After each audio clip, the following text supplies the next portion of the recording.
पश्चिम बंगाल में विधानसभा चुनाव 6 महीने में होने हैं। विधानसभा चुनाव से पहले राज्य में राजनीतिक सरगर्मियां जोरों पर है। बंगाल में इस बार जमीन पर भी राजनीतिक पार्टियों के कार्यकर्ताओं में लड़ाई छिड़ी हुई है।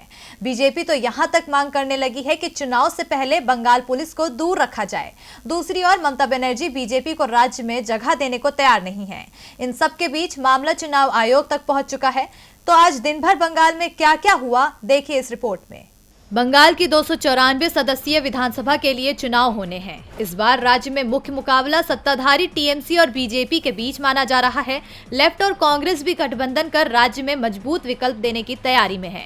लेकिन इस समय बंगाल में टीएमसी और बीजेपी के बीच खींचतान मची हुई है। बीजेपी अध्यक्ष जेपी नड्डा के बंगाल दौरे के बाद तो ये खींचतान और बढ़ गई है।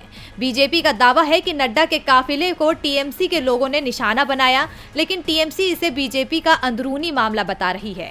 बीजेपी और टीएमसी की लड़ाई में केंद्र सरकार भी हिस्सा लेने लगी है। गृह मंत्रालय ने नड्डा मामले में 3 आईपीएस अधिकारियों पर कार्रवाई की और उन्हें दिल्ली आने का आदेश दिया, लेकिन ममता सरकार ने अपने अधिकारियों को दिल्ली जाने से रोक दिया।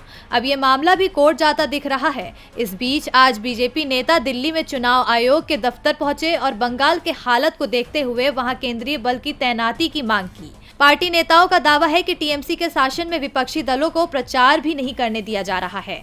इन सबके बीच अब 17 दिसंबर को केंद्रीय उप निर्वाचन आयुक्त सुदीप जैन पश्चिम बंगाल के दौरे पर जाने वाले हैं। वो बंगाल की स्थिति के साथ चुनाव की तैयारियों को लेकर अधिकारियों की बैठक लेंगे। बीजेपी जहां चुनाव आयोग में ममता की शिकायत कर रही थी, वहीं ममता उत्तर बंगाल में पार्टी को मजबूत करने में जुटी है। आज ममता अलीपुरद्वार और कूच बिहार में थी, जहाँ उन्होंने बीजेपी पर निशाना साधते हुए कहा, बीजेपी समुदायों के बीच बंटवारा कर रही है।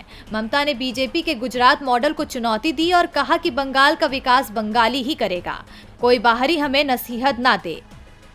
डीबी लाइव की रिपोर्ट।